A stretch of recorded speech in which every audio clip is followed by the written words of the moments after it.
Hello friends, good morning সবাইকে। তো গতকালের ভিডিওতে আমরা শক নিয়ে আলোচনা করেছিলাম, আর স্টামনাস গ্রেড 2তে শক থেকে কী কী কোশ্চেন ধরবে সেগুলো নিয়ে আমরা আলোচনা করেছিলাম। তো আজকে আমরা আলোচনা করব স্টামনাস গ্রেড 2তে মেন যে কোশ্চেনটা ধরে পিপিএইচ, পোস্টপার্টাম হ্যামারেজের ম্যানেজমেন্ট কী, আর পিপিএইচ কী কারণে হয়ে থাকে। তো আমাদের যে ল্যাব ট্রেনিংয়ে মডিউলটা দিয়েছিল সেটি থেকেই আমি তোমাদেরকে বলে দেব, আর সেই মডিউলের কিছু ছবি তোমাদেরকে পাঠিয়ে দেব। আর কারো যদি কোনো মডিউল থেকে কোনো কিছু জানার ইচ্ছা হয় বলবে, আমি পিডিএফ করে তোমাদেরকে দিয়ে দেব।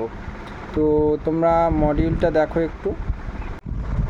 এই যে এটা হচ্ছে মডিউল, আমাদেরকে স্কিল ল্যাব ট্রেনিং থেকে দিয়েছিল মডিউলটা। খুব সুন্দর, এখানে খুব সিম্পলভাবে লেখা আছে মডিউলটাতে। কারো যদি কোনো কিছু প্রয়োজন হয় আমাকে বলবে, আমি তোমাদেরকে পিডিএফ করে দিয়ে দেবো। ওকে, তো আজকে আমরা জানবো ম্যানেজমেন্ট অফ পিপিএইচ। তোমরা অনেকেই জানো আর বইয়ের মধ্যে অনেকেই পড়েছো। তো মেন যে কোশ্চেনটা জিজ্ঞাসা করে পিপিএইচ কাকে বলে, তো আমরা সবাই যেটা বলি যে পিপিএইচ হলো 500 ml এর বেশি যদি ব্লিডিং হয় তাহলে আমরা তাকে পিপিএইচ বলবো। এটা আমরাও ল্যাব ট্রেনিংয়ে বলেছিলাম। তো আমাদের যে সিস্টার ছিল সে বলল যে না, এই ডেফিনেশনটা বললে একটু ভুল হবে, কারণ তুমি 500 ml ব্লিডিং হওয়া পর্যন্ত ওয়েট করবে, তা কখনো হয়। তো সিস্টাররা একটা ডেফিনেশন বলেছে, সিস্টারদের খুব পছন্দ, আর আমারও ডেফিনেশনটা খুব ভালো লেগেছে। তো পিপিএইচের ডেফিনেশন হচ্ছে এনি অ্যামাউন্ট অফ ব্লিডিং হবে আর মায়ের অ্যাডভার্স ইফেক্ট পড়বে, মানে অ্যাডভার্স কিছু ইফেক্ট পড়বে, যেমন বিপি কমে যাবে, পালস রেট বেড়ে যাবে।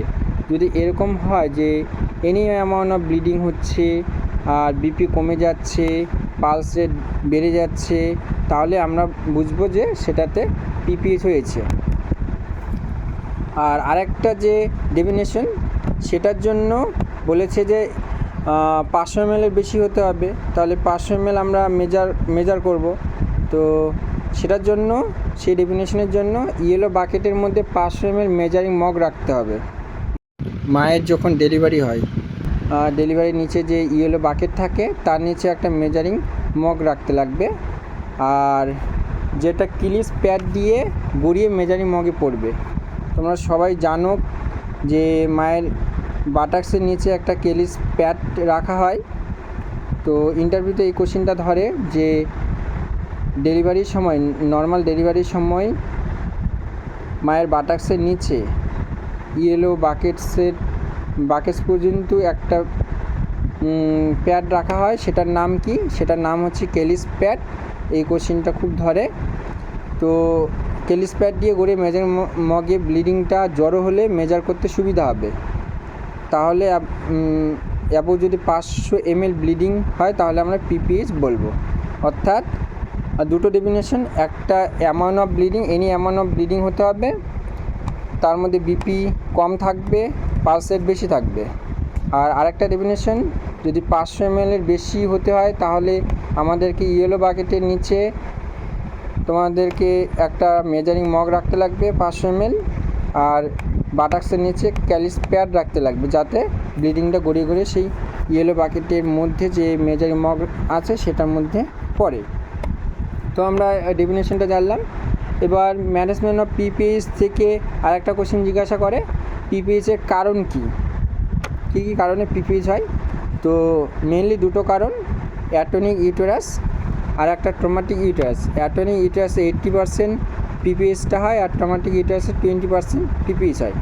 এবার অ্যাটনিক ইউটেরাসটা কী, আমি যা বলছি আমি তোমাদেরকে ভিডিও শেষে ছবি তুলে দিয়ে দেবো, তোমরা খাতার মধ্যে লিখে রাখবে, কারণ ম্যানেজমেন্ট অফ পিপিএইচটা খুব গুরুত্বপূর্ণ। কারণ স্টামনাস গ্রেড 2তে এই কোশ্চেনটা তোমাদেরকে ধরবেই, যদি তোমরা লেবারে ডিউটি করো বা লেবারে না ডিউটি করলেও তোমাদেরকে এই কোশ্চেনটা ধরবে, কারণ লেবার থেকে সবাইকে একটা করে কোশ্চেন ধরেই। তো অ্যাটনিক ইউটেরাসটা কন্ট্রাক্ট করছে না, তখন আমরা বুঝবো যে এটা অ্যাটনিক ইউটেরাস, আর ট্রমাটিক ইউটেরাস হচ্ছে ভ্যাজাইনাল যে টিয়ার তৈরি হয় সেটাকে বলবো আমরা ট্রমাটিক ইউটেরাস। আর টাইপস অফ পিপিএইচ, পিপিএইচ কত রকমের হয়, একটা থার্ড স্টেজ পিপিএইচ আর একটা true postpartum PPH. Third stage পিপিএইচটা কি, প্লাসেন্টা আউট হয়নি তার আগে পিপিএইচ যদি হয়ে থাকে, প্লাসেন্টাটা আউট হয়নি তার আগে পিপিএইচ হলে তাকে থার্ড স্টেজ পিপিএইচ বলবো। আর ট্রু পোস্টপার্টাম পিপিএইচ প্লাসেন্টা আউটের পর পিপিএইচ হলে। এবার ট্রমাটিক ইউটেরাস কী করে বুঝবো, আমরা হাত দিয়ে তো ইউটেরাসটা কন্ট্রাক্ট করব, ইউটেরাসটা যদি শক্ত হয় তাহলে বুঝবো যে এটা ট্রমাটিক ইউটেরাস। আর অ্যাটনিক ইউটেরাসটা কী করে বুঝবো, অ্যাটনিক ইউটেরাসটা কী করে বুঝবো, সেটা হচ্ছে ইউটেরাসের উপর ম্যাসেজ করব, ম্যাসেজ করে দেখব যে শক্ত হয়েছে কি না। যদি শক্ত না হয়, স্পঞ্জের মতো লাগে, তাহলে সেটা হচ্ছে অ্যাটনিক ইউটেরাস। আর অ্যাটনিক ইউটেরাস কাদের কাদের হতে পারে, ওলেস, মাল্টিপল যাদের বেবি তাদের হতে পারে, তারপরে অ্যানিমিয়া হাইপারটেনশন থাকলে তাদের অ্যাটনিক ইউটেরাস হতে পারে। তো এগুলো গেল পিপিএইচের ডেফিনেশন, পিপিএইচের কজ আর পিপিএইচের টাইপস, আর অ্যাটনিক ইউটেরাস ট্রমাটিক ইউটেরাস কাকে বলে সেগুলো বলা হলো। এবার তাহলে এখান থেকে আমাদের একটা কোশ্চেন ধরে, পিপিএইচ কাকে বলে আর পিপিএইচের কারণ কি, অ্যাটনিক ইউটেরাস আর ট্রমাটিক ইউটেরাস কী করে আমরা বুঝবো, এই তিনটা কোশ্চেন এখান থেকে ধরে। এরপর আমরা পিপিএইচের ম্যানেজমেন্টটা পড়ব। এরপর পিপিএইচের ম্যানেজমেন্টের জন্য পিপিই পরব, গ্লাভস পরব, তারপর আমরা শাউট ফর হেল্প, তারপর ভাইটাল সাইন্স চেক করব। চেক করে যদি দেখি আমাদের বিপিটা কম, তারপর কী বলে পালসটা বেশি দেখাচ্ছে, সঙ্গে সঙ্গে দুই হাতে দুটো গ্রিন জেলকো করব। জেলকো করে আমরা ব্লাড স্যাম্পলটা কালেক্ট করে আমরা প্যাথোলজিতে পাঠিয়ে দেব। তারপর আমরা এনএস বা আরএল 15 থেকে 20 মিনিট 1 লিটার আমরা চালিয়ে দেব। এরপর আমরা শিওর হয়ে নিব যে ডেলিভারির আগে অক্সিটোসিন, যেটাকে আমরা সিন্টো বলি, সেটা দেওয়া হয়েছে কি না। যদি না দেওয়া হয়ে থাকে তাহলে injection oxytocin 10 international unit IMA দিব। আর স্টার্ট করবে injection oxytocin 20 international unit 500 ml আরএলএ 40 থেকে 60টা ড্রপস পার মিনিটে পড়বে, ওয়ান হ্যান্ড, অর্থাৎ এক হাতে শুধু আরএল চলবে, অন্য হাতে আরএলের সাথে অক্সিটোসিন 20 ইন্টারন্যাশনাল ইউনিট 40 থেকে 60 ড্রপস পার মিনিটে চলবে। এরপর ম্যানেজমেন্টটা কি, দুটো ভাগে ভাগ করা হয়েছে, প্লাসেন্টা নট ডেলিভার আর প্লাসেন্টা ডেলিভার। প্লাসেন্টা যদি ডেলিভার না হয় তাহলে আমরা কি করব, আর প্লাসেন্টা ডেলিভার হলে আমরা কি করব। তো আগে আমরা প্লাসেন্টা নট ডেলিভার সেটা আমরা দেখে নেব। প্লাসেন্টা নট ডেলিভার হলে রিটেন প্লাসেন্টা, তারপর কন্টিনিউ যে অক্সিটোসিন 20 ইন্টারন্যাশনাল ইউনিট চলছিল সেটা কন্টিনিউ করব। তারপর আমরা যদি এসএসএইচ বা ডিএসএস থাকে তাহলে কল বুক পাঠাবো ডক্টরকে, আর যদি আরএস হসপিটালে তোমরা জব করো তাহলে আমরা রেফার করে দেবো, ডিএস বা এসএসএইচ বা মেডিকেল কলেজে আমরা রেফার করব। এবার বলেছে প্লাসেন্টা ডেলিভার, প্লাসেন্টা বের হয়ে গেছে, তারপর আমরা কি করব। প্লাসেন্টা ডেলিভার হয়ে গেলে আমরা ইউটেরাসটার উপর ম্যাসেজ করব। ম্যাসেজ করার পর আমরা এক্সামাইন প্লাসেন্টা অ্যান্ড মেমব্রেনস ফর কমপ্লিটনেসটা দেখার জন্য আমরা এক্সামাইন করব প্লাসেন্টা মেমব্রেনসটা। এবার তারপর কি করব, আমরা কমপ্লিট আর নট কমপ্লিট, যদি প্লাসেন্টাটা কমপ্লিট হয় তাহলে কি করব, আর নট কমপ্লিট হলে আমরা কি করব। তো কমপ্লিট হলে ইউটেরাসটা ফিল করব আর অ্যাবডোমেনের উপর। তারপর আমরা দেখব যে ইউটেরাসটা কন্ট্রাক্টেড হয়েছে কি না। যদি কন্ট্রাক্টেড হয় অর্থাৎ ট্রমাটিক পিপিএইচ যেটাকে আমরা বলেছিলাম, আর যদি অ্যাটনিক পিপিএইচ অর্থাৎ সফট ফ্লাবি স্পঞ্জের মতো ইউটেরাসটা হয় তাহলে আমরা কি করব। যদি ট্রমাটিক পিপিএইচ হয় তাহলে আমরা ভ্যাজাইনাতে প্যাক দিব, প্যাক দিয়ে রেফার করব এসএসএইচ বা ডিএইচ বা মেডিকেল কলেজে। আর কন্টিনিউ ইঞ্জেকশন অক্সিটোসিনটা তো থাকবেই। আর ইউটেরাসটা যদি সফট ফ্লাবি স্পঞ্জি টাইপের হয় তাহলে আমরা যেটাকে বলি আমরা অ্যাটনিক পিপিএস, সেটার জন্য আমরা বাইম্যানুয়াল কম্প্রেশন দিব ইউটেরাসটাকে। এখানেও আমরা কন্টিনিউয়াস ইঞ্জেকশন অক্সিটোসিন দিব ইন 500 ml RL 40 থেকে 60 ড্রপস পার মিনিটে। যেটা আমরা প্রথমে দিয়েছিলাম সেটাই কন্টিনিউ হবে। অথবা আমরা কি দিতে পারি, ট্যাবলেট মিসোপ্রোস্টল ভ্যাজাইনাতে দিতে পারি 4টা ট্যাবলেট। তারপর পেশেন্ট যদি স্টিল ব্লিডিং হয় তাহলে রেফার করব আমরা এসএসএইচ বা ডিএইচ। আর যদি আমাদের এসএসএইচ বা ডিএইচে থাকো তাহলে আমরা ডক্টরকে ইনফর্ম করব।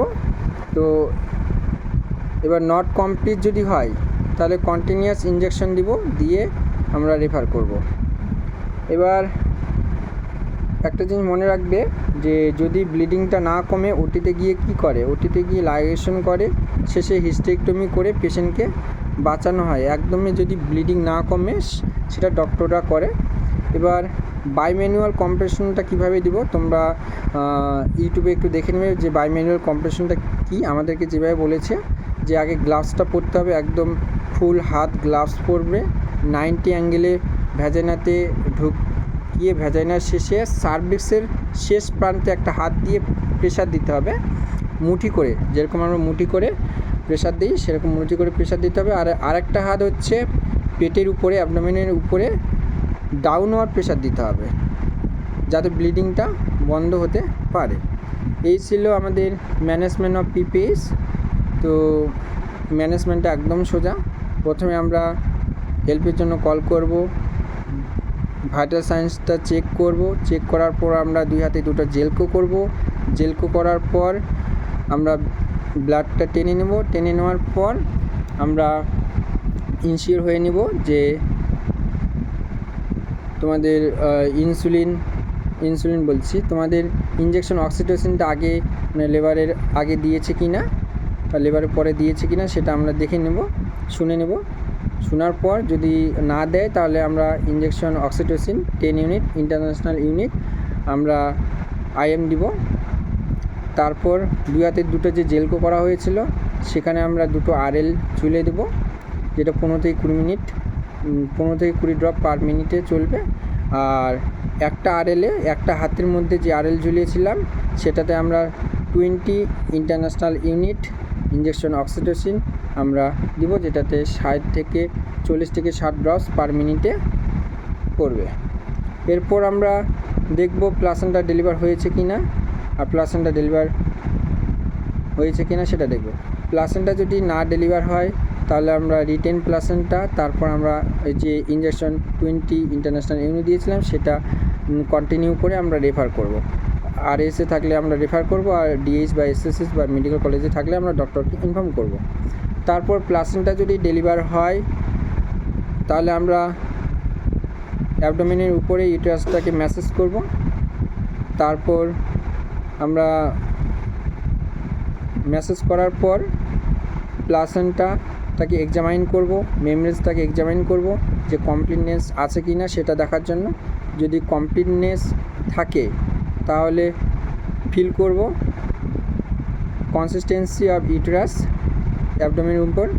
তো ইউটেরাসটা যদি ওয়েল কন্ট্রাক্টেড হয় অর্থাৎ ট্রমাটিক পিপিএস হয় তাহলে ট্রমাটিক পিপিএস হলে প্যাক করব, ভ্যাজাইনাতে প্যাক দিয়ে আমরা রেফার করব। যদি আরএইচ বা ডিএসএ থাকে তোমরা থাকো ডিউটি করো তাহলে সেখানে আমরা যদি ভ্যাজাইনালের টিয়ার থাকে সেই টিয়ারটা আমরা রিপেয়ার করব, রিপেয়ার করে আমরা ব্লিডিংটা বন্ধ করার চেষ্টা করব।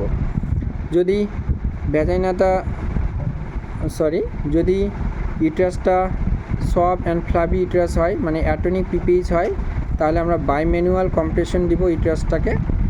আর কন্টিনিউ ইঞ্জেকশন অক্সিটোসিন এটা আমাদের কন্টিনিউ চলবে। আর ইঞ্জেকশন অক্সিটোসিন যদি না দাও তাহলে তোমরা দিতে পারো ট্যাবলেট মিসোপ্রোস্টল ভ্যাজাইনাল 4 ট্যাবলেট। এবার বাইম্যানুয়াল কম্প্রেশনটা কী করে দিব, গ্লাস পরব, ডান হাতে একটা বড় ক্লাভিকল পর্যন্ত একটা গ্লাস পরব, 90 ডিগ্রি অ্যাঙ্গেলে ভ্যাজাইনাতে হাতটা ঢুকিয়ে ভ্যাজানার যে শুরু সার্ভিক্সের উপর প্রান্তে একটা হাত দিয়ে আমরা মুঠো করে প্রেসার দিব, আর বাঁ হাতটা আমরা অ্যাবডোমেনের উপরে ডাউনওয়ার্ড প্রেসার দিব, তাহলে আমাদের ব্লিডিংটা বন্ধ হওয়ার চান্স থাকবে। এটাই হলো আজকে ম্যানেজমেন্ট অফ পিপিএস। আমি তোমাদেরকে মডিউলটার ছবি তুলে আর আমাদেরকে যেভাবে লিখে দিয়েছে সেটা ছবি তুলে আমরা দিয়ে দেবো। তো তোমরা এই ম্যানেজমেন্ট অফ পিপিএসটা খাতার মধ্যে লিখে রাখবে স্টাফ নার্স গ্রেড 2-তে, তোমাদেরকে ধরলে যাতে বলতে পারো। খুব ইজি, একবার পড়ে নিলেই তোমাদের হয়ে যাবে। ওকে, তো ভিডিওগুলো যদি ভালো লাগে লাইক, কমেন্ট, শেয়ার আর সাবস্ক্রাইব করবে। আর যদি মনে হয় যে এই স্টাডিগুলো অর্থাৎ যেভাবে মডিউল থেকে আমি পড়াচ্ছি তোমাদেরকে যদি ভালো লাগে একটু লাইক করবে, যাতে আমি পরে ভিডিওটা করতে পারি। আজকে আমার ইভিনিং ডিউটি আছে, তা সত্ত্বেও আমি তোমাদেরকে এই ভিডিওটা করে দিলাম যাতে তোমাদের পড়তে সুবিধা হয়। তো সবাই ভালো থাকবে, দেখা হচ্ছে পরে ভিডিওটা। ওকে, এই যে তোমরা খাতাতে লিখে রাখবে ম্যানেজমেন্টের পিপিএস ডেফিনেশন, খাতার মধ্যে লিখে রাখবে বা ভিডিওটা সেভ করে রাখবে, যাতে স্টাফ নার্স গ্রেড 2-তে তোমরা ইন্টারভিউ কোশ্চেনে ইজিলিভাবে দিতে পারো। বইয়ের মধ্যেও আছে, তোমাদের যেটা পছন্দ করে নেবে কোশ্চেনটা। ওকে।